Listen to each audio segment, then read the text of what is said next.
2028లో final ఉంటుంది, 2028లో final ఆడాలి. అప్పుడు మళ్ళీ కేసీఆర్ గారిని తెచ్చుకోవాలి.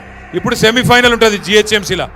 సెమీఫైనల్ కొట్టన్నా వద్దా? ఫైనల్ గెలవాలంటే కొట్టాలంటే ఇక ఎమ్మెల్యే వీక్తే వీకిండ్ కానీ చాకులు అసలు కొత్త పిల్లగాళ్ళని మీ ముంగట నిలబెడతారు. రేపటి రోజున నేను జిహెచ్ఎంసీలో చాకులు లాంటి పిల్లగాళ్ళని నిలబెడతా, వాళ్ళని గెలిపించుకరండి. మీరు కార్పొరేషన్లో మళ్ళొక్కసారి గులాబీ జెండా ఎగిరితే ఆటోమేటిక్గా కాంగ్రెస్ వాళ్ళు మళ్ళీ ఎక్కడోళ్ళు అక్కడ బేజారు అయిపోతారు.